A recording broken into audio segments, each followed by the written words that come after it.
मेरा नाम है मोहित और मैं एक ट्रक ड्राइवर हूँ। यह काम करते हुए मुझे काफ़ी वर्षों का समय बीत चुका है और इन वर्षों में मैंने काफ़ी चुनौतियों का सामना किया है और बहुत बार पैरानॉर्मल एक्टिविटी को एक्सपीरियंस भी किया। लेकिन आज मैं आप सभी को अपने द्वारा किए गए सबसे डरावने अनुभव के बारे में बताने वाला हूँ। यह बात तकरीबन 5 साल पहले की है और मुझे अच्छे से याद है। उस दिन मेरी तबीयत थोड़ी खराब थी, लेकिन मेरे मालिक ने मुझे एक अर्जेंट सामान डिलीवर करने के लिए दिया था और उन्होंने मुझसे कहा कि अर्जेंट डिलीवरी तुम्हें जल्द से जल्द करनी है, वरना मेरी नौकरी खतरे में पड़ सकती है। जब मैंने यह बात सुनी तब मैंने कहा, ठीक है सर, आप बिल्कुल भी चिंता मत करिए, मैं यह सामान सही समय पर डिलीवर कर दूंगा। उसके बाद क्या था, तबीयत खराब होने के बावजूद भी मैं ट्रक में बैठ गया और जो मुझे एड्रेस मिला था उस एड्रेस के लिए मैं ट्रक लेकर रवाना हो गया। मुझे सामान लेकर उस ट्रक को शहर के बाहर ले जाना था और इसीलिए मैंने सोचा कि मुझे बुखार है, कहीं बीच में कोई दिक्कत ना हो जाए। इसीलिए जब मैं शहर से बाहर निकलने ही वाला था उससे पहले एक डॉक्टर पर मैंने दिखाया खुद को और वहाँ से कुछ दवाइयाँ ले ली ताकि मेरी तबीयत में थोड़ा सुधार हो जाए और मैं डिलीवरी टाइम पर कर पाऊँ। मैंने दवाइयाँ खाई और फिर से ट्रक लेकर निकल पड़ा। काफ़ी दूर जब मैं निकल गया शहर से बाहर, तब एक कच्चे रास्ते पर मैं काफ़ी ध्यान से ट्रक को चला रहा था और मेरी जो तबीयत थी वह धीरे धीरे बिगड़ रही थी। इसीलिए मैंने एक खुराक और दवा खा ली और यही सोचने लगा कि अभी कुछ ही देर में मुझे आराम मिल जाएगा। लेकिन शायद उस दिन मेरी किस्मत बहुत ज़्यादा खराब थी। दवाइयाँ की एक और खुराक लेने के बावजूद भी मुझे कोई आराम नहीं मिला और मेरी तबीयत धीरे धीरे बिगड़ने लगी। जैसे तैसे उस खराब तबीयत में मैंने ट्रक को चलाया और कच्चे सड़कों को पार कर कर मैं पक्की रोड पर पहुंच गया। लेकिन अब परेशानी यह थी कि मेरा जो शरीर था वह धीरे धीरे मेरा साथ छोड़ रहा था। मेरा शरीर बहुत ज़्यादा तपने लगा और मेरा बुखार बहुत ज़्यादा बढ़ गया। जब मैं ट्रक को नहीं चला पा रहा था तब मैंने सोचा कि 5 मिनट आराम कर लूं। इसीलिए मैंने ट्रक को एक साइड पर लगा लिया जहां पर कोई भी नहीं था। उसके बाद मैं हाथ जोड़कर ऊपर वाले से प्रार्थना करने लगा कि मेरी तबीयत में थोड़ी सुधार हो जाए और मैं सफर को जारी रख पाऊँ। मैं यह सब सोच ही रहा था, तभी अचानक से मेरा फ़ोन बजने लगा और मैं समझ गया कि मेरा फ़ोन और किसी का नहीं बल्कि मेरे मालिक का ही होगा।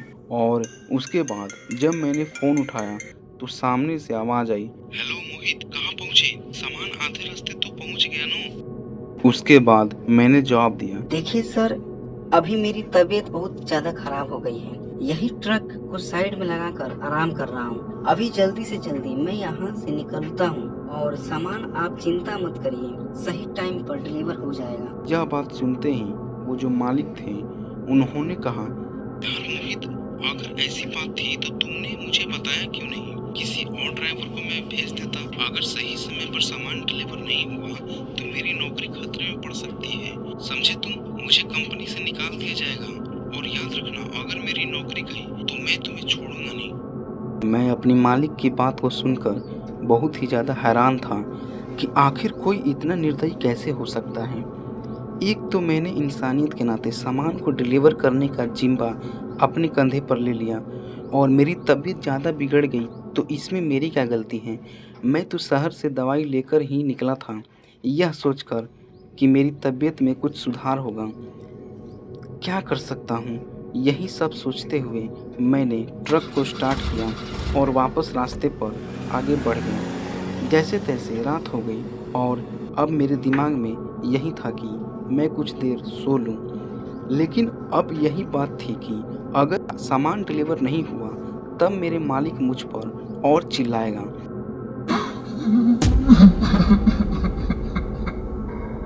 तभी अचानक मैंने सुना कि कोई औरत रो रही थी। आवाज़ को सुनते हुए पीछा किया, तब मैं उस जंगल के अंदर घुस गया। जब मैं 2 मिनट तक चलता गया उस जंगल में, तब मुझे मेरी आंखों पर यकीन नहीं हुआ। आज भी मुझे समय अच्छे से याद है। उस रात 2:30 बजे हुए थे और जंगल में मैंने कुआं देखा। उस कुएं के पास में एक औरत बैठी हुई थी और रो रही थी। जब मैंने उस औरत को रोते हुए देखा तब मैंने यही सोचने लगा कि आखिर यह औरत कौन है और उसकी जो वेशभूषा थी वह एकदम किसी गांव की स्त्री की तरह थी। जैसे गांव में स्त्रियां रहती हैं साड़ी पहनकर पल्लू ओढ़ी, वैसे ही वह पूरी लग रही थी कि यह गांव देहात की ही स्त्री है। उसके बाद मेरे मन में आया कि मैं पूछूं कि आखिर आप कौन हैं और आप इतनी रात को इस कुएं में क्या कर रही हैं और इस कुएं पर क्यों बैठी हैं। उसके बाद क्या था, मैंने हल्की सी आवाज़ लगाई। बहन जी आप इतनी रात को इस कुएं के पास क्या कर रही हैं? बहन जी क्या आपको मेरी आवाज सुनाई दे रही है? जरा रोना बंद करिए। जब मैं यह सारी बातें बोला तो जो उसका मुंह था वह अपोजिट डायरेक्शन में था, इसीलिए उसका चेहरा नज़र नहीं आ रहा था। उसने अपने सर पर पल्लू किया और उसने तभी घूंघट काट लिया मेरी तरफ। मोड़ी हाथों से इशारा करते हुए उसने मुझे अपने पास बुलाया और मैं बहुत ही ज़्यादा अजीब महसूस कर रहा था। उस पर मैं यह सोचने लगा कि मुझे अब वहाँ जाना चाहिए या नहीं और उसके बाद मैंने कहा, बहन जी आप उस कुएं से दूर हटिए, आप यहाँ पर आइए। मुझे लगता है आप खो गई हैं। आप मेरे साथ चलिए, मैं आपको मेन रोड पर लेकर चलता हूँ, वहाँ बात करते हैं। आप यहाँ से चलिए। जब मैंने यह बात कही तब वह जो औरत थी उसने हाथों से इशारा करते हुए मुझे मना किया कि वह मेरे साथ मेन रोड तक नहीं चलेगी, बल्कि वह मुझे खुद पास बुला रही थी। अब मैं सच कहूँ तो मुझे डर लग रहा था, क्योंकि ऐसे रात में एक कुएं के पास एक औरत बैठी हुई है और वह आपको बुला रही है, तो आप डरेंगे या नहीं? जाहिर सी बात है आप डरेंगे। अब मेरा मन यह था कि मैं वहाँ से चुपचाप से निकल जाऊं, लेकिन मेरे दिमाग में यह भी आ रहा था कि कहीं यह सच में कोई परेशान औरत है जिसे मदद की जरूरत हो और मैं ऐसे उसे बेसहारा छोड़कर अपने काम के लिए निकल जाऊं तो भगवान मुझे माफ नहीं करेंगे। यही सब सोचकर मैंने लड़खड़ाते हुए पैरों से उस औरत की तरफ अपने कदम बढ़ाए। जब मैं उस औरत के पास पहुंचा तब मैंने कहा, देखिए बहन जी मेरी तबीयत बहुत ज्यादा खराब है और मैं आपकी मदद नहीं कर पाऊंगा। मैं किसी और को लेकर आता हूँ, यही मेन रोड है, मैं किसी को रोकता हूँ, कार बहुत आ रही है, कोई ना कोई आपकी मदद करेगा ही, ठीक है? यह बोलकर मैं पीछे मुड़ा ही था, तभी उस औरत ने पीछे से मेरी जो शर्ट थी उसे पकड़ लिया और उसके बाद मेरे कान में सिर्फ एक ही आवाज आई, अगर यहाँ से जाने की कोशिश करे तब तुम्हें जान से मार दूंगी, समझे तुम? उसके बाद जब मैंने यह आवाज सुनी तब मेरे हाथ पैर पूरे सन्न पड़ गए, मेरी आंखें खौफ से चौड़ी हो गई और मैं एकदम बर्फ की तरह जम गया। मेरे अंदर इतना भी हिम्मत नहीं था कि मैं पीछे मुड़कर उस औरत की तरफ देख भी पाऊं और उस औरत ने मुझसे कहा, अगर जिंदा रहना चाहता है तो इस कुएं में मेरी एक चीज गिर गई है, उसे उस कुएं में से निकाल कर मुझे दे दे, वरना मैं तेरी लाश को यही दफन करूंगी, समझा? उसके बाद क्या था, जब मैंने यह सारी बातें सुनी तब मेरी आंखों में से आंसू गिरने लगे। डर के कारण मेरा दिमाग कुछ सोचने समझने की परिस्थिति में नहीं रहा। मेरा दिमाग पूरी तरह फ्रीज हो चुका था। लेकिन उस औरत ने जब मेरे ऊपर प्रेशर डाला तब मैं उस कुएं के पास गया और जब मैंने कुएं के अंदर झांका तो पानी और सिर्फ पानी मुझे नजर आ रहा था। मुझे ऐसी निकालने वाली चीज नजर नहीं आ रही थी और मैंने जैसे ही पीछे मुड़कर देखा तो मेरी हालत बहुत ही ज्यादा खराब हो गई। मैंने देखा कि उस औरत ने अपना जो घूंघट था उसे हटा लिया था और उस औरत का जो पूरा चेहरा था वो एकदम सड़ा हुआ था। ऐसा लग रहा था कि वह कोई औरत नहीं बल्कि लाश हो जो काफी समय से सड़ती हुई आ रही हो। उसे देखकर मैं बहुत जोर से चिल्लाया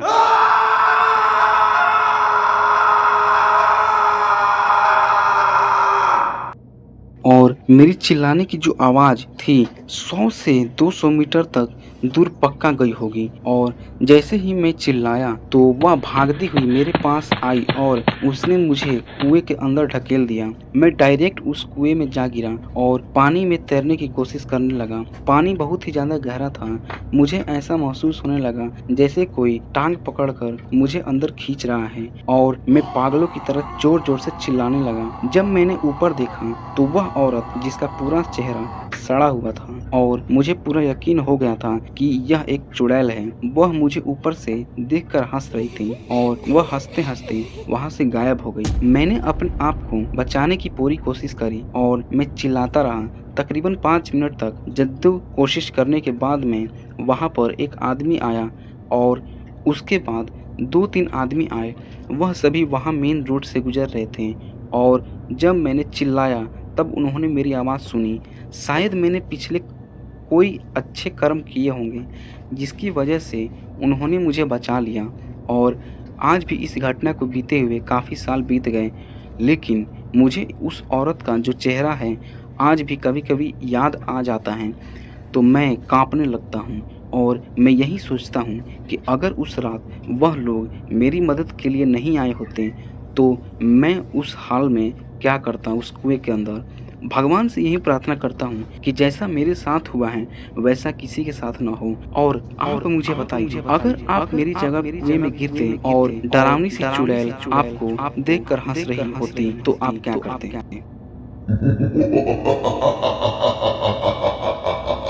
अगर ये कहानी सुनकर आपको मज़ा आए तो आप मेरे चैनल डार्क फैक्ट्री को सब्सक्राइब जरूर से करिए। जेम्स एक 23 साल का नौजवान लड़का था जो यूएस में रहता था। उसे अपनी बाइक पर ट्रैवल करना बहुत ही ज़्यादा पसंद था। उसे जब मौका मिलता वो अपनी बाइक लेके किसी न किसी अननोन प्लेस को एक्सप्लोर करने के लिए निकल पड़ता और धीरे धीरे इसका यह शौक़ बड़ा होते जा रहा था। उसके बाद अपने इस शौक़ को नेक्स्ट लेवल पर लेकर जाने के लिए जेम्स ने फैसला किया कि वो अपनी बाइक पर पूरे यूएसए को एक्सप्लोर करेगा और उसके बाद उसने ऐसा भी किया। वह अपनी बाइक लेकर पूरे यूएस को एक्सप्लोर करने के लिए निकल गया। उसने 2-4 सिटीज़ को एक्सप्लोर कर भी लिया था और वह वहाँ पर बहुत ज़्यादा एंजॉय करके आया था। उसे अपना यह जो डिसीजन था पूरे यूएस को अपनी बाइक पर एक्सप्लोर करने का, यह उसे अपनी लाइफ का सबसे अच्छा डिसीजन लग रहा था और उसे यह नहीं पता था कि यह एक खूबसूरत जो सफ़र है उसकी ज़िंदगी में एक ऐसा भी भयानक मोड़ लेगा। एक रात जेम्स एक सिटी से दूसरे सिटी की ओर सफ़र तय करता हुआ आ रहा था, लेकिन मेन रोड का जो रास्ता था वह बहुत ही ज़्यादा ट्रैफिक जाम वाला था, जिसकी वजह से गाड़ियां जो थीं वह एक लंबी कतार में लगी हुई थी और ट्रैफिक से जेम्स बहुत ज़्यादा परेशान हो गया था। 1 घंटे के अंदर सिर्फ 2 या 4 गाड़ियां ही आगे बढ़ती थी। उस ट्रैफिक जाम में खड़े होकर जेम्स बहुत ज़्यादा फ्रैट हो गया था। इसीलिए उसने फैसला किया कि वह अब किसी दूसरे रास्ते की ओर जाएगा, लेकिन अब उसे दूसरा रास्ता मालूम नहीं था। उसने अगल-बगल देखा तो एक कच्चा रास्ता जो था वह आगे की ओर जा रहा था, लेकिन उस कच्चे रास्ते पर कोई भी गाड़ी नहीं थी। वो कच्चा रास्ता बहुत ही ज़्यादा पतला था। उस रास्ते को देखकर जेम्स को लगा कि यह रास्ता आगे की ओर कहीं ना कहीं जाएगा ही, और यही सोचकर जेम्स ने अपनी जो बाइक को उस कच्चे रास्ते पर ले लिया और पूरी स्पीड के साथ अपनी बाइक को उस कच्चे रास्ते पर चलाने लगा। धीरे धीरे वह आगे एक जंगल नुमा रास्ते पर पहुंच गया, जहां पर सिर्फ और सिर्फ सन्नाटा पसरा हुआ था और साथ ही साथ वो इलाका बिल्कुल भी ठीक नहीं लग रहा था। लेकिन जेम्स को ऐसा महसूस हो रहा था कि वो इलाका अंधेरे के कारण ही डरावना लग रहा है, बाकी वो इलाका नॉर्मल ही होगा। और जेम्स ने अपनी बाइक की जो रफ्तार थी उसे बढ़ा लिया और वह पूरी कोशिश कर रहा था कि वह जल्द से जल्द मेन रोड पर पहुंच जाए, लेकिन उसे यह बात पता नहीं थी कि ये जो उसका रास्ता चेंज करने का आइडिया था उसे कितना भयानक ट्रॉमा देने वाला था। बाइक ज़्यादा स्पीड में होने के कारण अचानक से कच्ची सड़क पर एक जगह कीचड़ फैला हुआ था और जेम्स की जो बाइक थी वो उस कीचड़ पर आते ही फिसल गई और जेम्स का जो पैर था वह उसकी बाइक के नीचे आ गया और वह धड़ाम से नीचे गिर गया। उसकी चीख जो थी वह पूरे दूर तक लोगों को सुनाई दी, लेकिन किसी ने भी जेम्स की मदद करने के लिए हिम्मत नहीं, क्योंकि एक अनजान चीज थी जो उन लोगों को उस रास्ते पर जाने से रोक रही थी।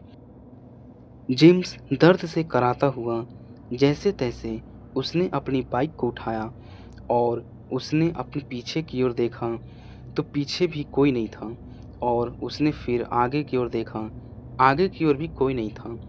अगल बगल सिर्फ जंगल था और उसके बाद जेम्स ने थोड़ा सा चलने की भी कोशिश करी तो उसे महसूस हुआ कि उसकी जो टांग थी वो टूट चुकी है। टूटी टांग होने की वजह से जेम्स से उसकी जो भारी भरकम बाइक थी वह भी उठ नहीं रही थी और उसके बाद उसने सोचा कि चलो थोड़ा सा चलता हूँ, वहाँ से कोई ना कोई गुजर रहा होगा, वह मेरी मदद ज़रूर कर देगा। और यही सोचकर अपनी टूटी टांग लेकर जैसे तैसे लंगड़ाता हुआ जेम्स आगे बढ़ने लगा। तकरीबन 100 मीटर वह चल गया, लेकिन उसे वहाँ पर कोई भी नज़र नहीं आया। अब जेम्स को डर लग रहा था, क्योंकि रात का समय वैसे भी था और धीरे धीरे अंधेरा बढ़ता जा रहा था। साथ में ही वह इलाका इतना ज़्यादा डरावना था जिसे देखकर कोई भी आम इंसान डर जाए। जब उसकी टूटी टांग ने भी जवाब दे दिया और दर्द के मारे वह आगे नहीं चल पा रहा था, तब उसने फैसला किया कि वह एक पेड़ के नीचे शांति से बैठ जाएगा। उसके बाद वो लंगड़ाता हुआ एक बड़े से पेड़ के नीचे जाकर बैठ गया और तेज तेज सांसें लेने लगा। उसने अपनी टांग की ओर देखा तो उसकी टांग की बहुत बुरी हालत हो रखी थी। उसके अंदर की जो हड्डी थी वह पूरी तरह से क्रैक हो चुकी थी। जेम्स को अपनी टांग हिलाते ही एकदम असहनीय दर्द हो रहा था। उसके बाद उसने तुरंत अपना फ़ोन जो था उसे निकाला और उसने जो देखा उसे देखकर उसकी आंखों में आंसू आ गए। जैसे ही उसकी बाइक ज़मीन पर रगड़ती हुई गिरी थी तो उसका फ़ोन जो था वह जेब में था और उसका फ़ोन भी इसी रगड़ने की वजह से एकदम टूट गया था। जेम्स ने अपना मोबाइल जोड़कर स्विच ऑन करने की कोशिश करी, लेकिन फ़ोन जोड़ने के बाद जैसे ही उसने फ़ोन स्विच ऑन करने की कोशिश करी तो उसका फ़ोन जो था वह स्विच ऑन नहीं हुआ और यह देखकर उसका जो हौसला था वह कमज़ोर होने लगा और उसकी आंखों में आंसू आने लगे। एक तो उसके पैर में हो रहा असहनीय दर्द, दूसरा फ़ोन जो था एक आखिरी रास्ता था, किसी को मदद के लिए बुलाने का वह रास्ता भी बंद हो गया था। धीरे धीरे जेम्स की जो हालत थी वह बिगड़ती जा रही थी। उसका पैर का जो दर्द बढ़ता जा रहा था, उसके पैर के अंदर की जो हड्डी थी वह पूरी तरह से क्रैक होकर टूट गई थी। अब जेम्स के पास कोई रास्ता नहीं था, उसके पास यही रास्ता था कि वह उस पेड़ के नीचे असहाय पड़ा रहे और किसी आते जाते व्यक्ति का इंतज़ार करे। लेकिन धीरे धीरे काफ़ी समय बीत गया, लेकिन कोई भी वहाँ से गुजर ही नहीं रहा था।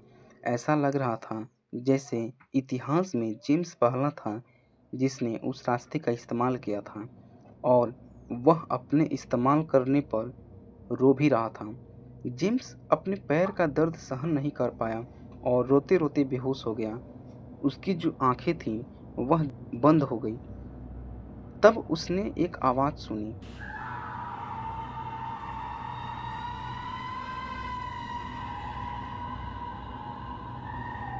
और यह आवाज़ सुनते सुनते ही जेम्स बेहोश हो गया।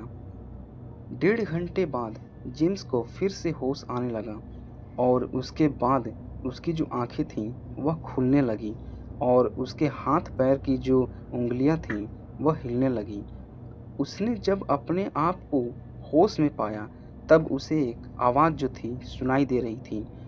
जब उसकी आंखें धीरे धीरे खुली और उसने आसपास देखा तो उसे नज़र आया कि वह अभी भी उसी जंगल में है, उसी पेड़ के नीचे बैठा हुआ है और सामने वाली रोड पर अभी तक कोई भी नहीं आया गया नहीं है। और यह देखकर फिर से जेम्स को रोना आ गया और वह रो ही रहा था, तभी अचानक से उसने फिर से वही आवाज़ सुनी जिसे उसने बेहोश होते वक्त सुना था।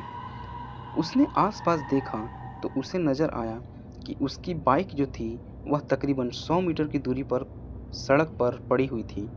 जेम्स ने उसको उठाने की कोशिश करी थी, लेकिन जेम्स उसने भारी भरकम बाइक को टूटी टांग की वजह से नहीं उठा पाया था, इसीलिए उसकी बाइक बीच रोड पर पड़ी हुई थी। जब जेम्स की नज़र अपनी बाइक पर पड़ी तो उसने देखा कि एक आदमी जो था वह वहाँ बाइक के पास बैठा हुआ था और वह अजीब सी हरकतें कर रहा था। अब दूर होने की वजह से और साफ ना दिखाई देने की वजह से जेम्स को उतनी दूर का नज़र नहीं आ रहा था। आखिर वो आदमी कर क्या रहा था, बाइक के साथ क्या कर रहा था। तभी जेम्स ने चिल्लाते हुए कहा, मेरी मदद करो, मेरी मदद करो, मेरी टांग टूट गई है, मुझे बहुत दर्द हो रहा है, मुझे हॉस्पिटल ले जाओ, मेरी मदद करो। जेम्स यह चिल्ला रहा था और वो जो आदमी था सामने बैठा था, लेकिन वो जो आदमी था कोई जवाब नहीं दे रहा था। वह बस उस बाइक के पास बैठकर कुछ अजीब सी हरकतें कर रहा था। उसके बाद जेम्स को लगा कि शायद उस आदमी को मेरी आवाज़ सुनाई देने में प्रॉब्लम आ रही है, इसीलिए दर्द से कराहता हुआ उसने एक बार फिर से अपनी एक टांग पर खड़े होने की कोशिश करी और वह लंगड़ाता हुआ जैसे तैसे बड़ी मुश्किल से 10-15 कदम आगे बढ़ा तो उसे जो चीज़ें जो थीं वह थोड़ी साफ साफ नज़र आने लगी। जैसे तैसे लंगड़ाते हुए खिसते हुए वह बहुत पास आ गया अपनी बाइक के और उसे सब कुछ साफ साफ नज़र आने लगा। उसने कुछ देखा, वह बहुत ही ज़्यादा डरावना था। उसने देखा कि जिसे वह दूर से आदमी समझ रहा था वह आदमी बहुत अजीब है। उसके हाथ पैर तो इंसानों जैसे हैं, लेकिन सर बहुत ज़्यादा अजीब हैं। और जेम्स ने जैसे ही उस आदमी के सर को देखा तो उसे अपनी आंखों पर यकीन नहीं हुआ। उसे लग रहा था कि जैसे वह बहुत कमज़ोर हो गया है, उसकी आंखें ठीक से काम नहीं कर रही हैं, उसे भ्रम हो रहा हो, क्योंकि उसे उस आदमी के सर पर इंसान के सर के बजाय बकरे का सर नज़र आ रहा था। उसकी उंगलियां भी बकरे जैसी थीं और शरीर जो था, हाथ पैर वह इंसान जैसे थे। यह देखकर जेम्स पूरा ऊपर से नीचे तक कांप गया और वह पूरे पसीने से भीग गया। उसने देखा कि वह आधा इंसान और आधा बकरा था और वह जेम्स की बाइक के टायर को चबा रहा था और एक अजीब सी आवाज़ निकाल रहा था। उस आवाज़ को सुनकर जेम्स को याद आया कि इस इलाके में उसने सुना था कि एक गोटमैन रहता है, यानी कि आधा बकरा आधा इंसान। बहुत सालों पहले जेम्स ने यह बात सुनी थी, लेकिन जब वह वहाँ से गुजर रहा था तब उसे यह बात याद नहीं आई और उसे समझ आ गया कि इस रास्ते पर कोई आता जाता क्यों नहीं है। उसके बाद उस जेम्स ने अपनी जो डायरेक्शन थी उसे बदल दी और वह बिना कुछ आवाज़ किए वहाँ से मुड़कर आगे की ओर जाने लगा।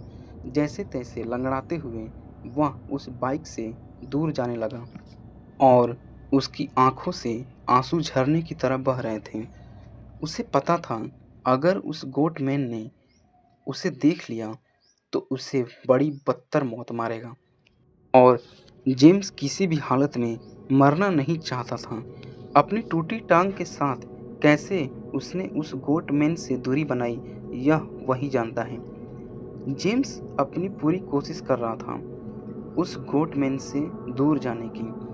अब आप ही बताइए, टूटे पैर के साथ इंसान कितना दूरी तक भाग सकता है, वो भी लंगड़ाते हुए। बहुत मुश्किल से वह 100 मीटर दूर गया होता है, लंगड़ाते हुए और रोते हुए।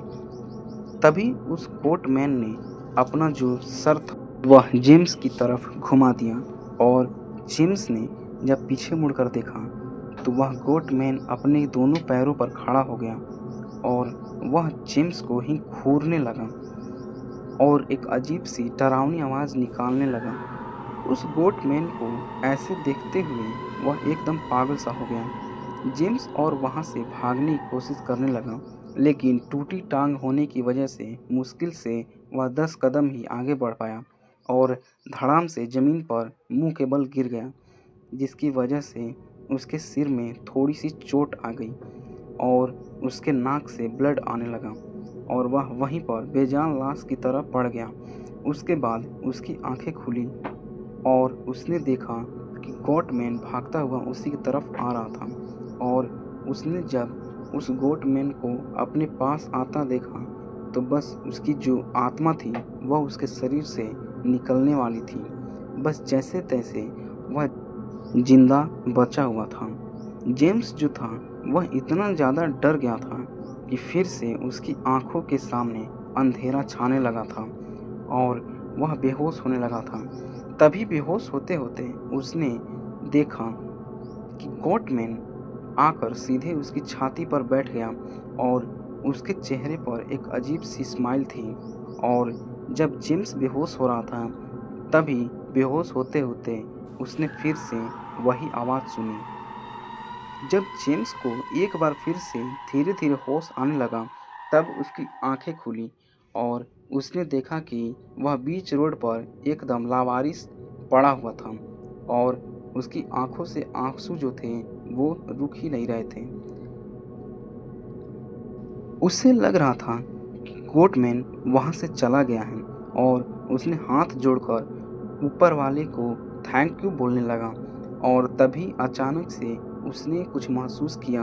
उसने अपनी मुंडी को सामने की ओर घुमा कर देखा तो उसे नजर आया वह जो गोटमैन था वो कहीं नहीं गया था, बल्कि वह गोटमैन जेम्स की टूटी हुई टांग को खाने की कोशिश कर रहा था। जो जेम्स के जो जूते थे उसे कटकटा कर खाने लगा, जैसे कोई बकरा घास खाता है। और यह देखकर जेम्स ने अपनी दूसरी जो लात थी वह डर कर उस गोटमैन के चेहरे पर मार दी, और लात लगते ही उस गोटमैन ने जेम्स की टूटी हुई टांग को छोड़ दिया। लेकिन लात मारने के कारण गोटमैन जो था वो गुस्से में आ गया और जेम्स पर टूट पड़ा। जेम्स की जो हालत थी बहुत ही ज़्यादा दर्दनाक हो चुकी थी, और गोटमैन जो था और लात पड़ने के कारण गुस्से में जो आया था उसने जेम्स को मारने लगा, काटने लगा और उसे असहनीय दर्द देने लगा। इसकी वजह से वो जो जेम्स था वो चिल्लाने लगा और वो मौत की भीख मांग रहा था, और जो गोटमैन था उसे मौत की नींद सुला दी।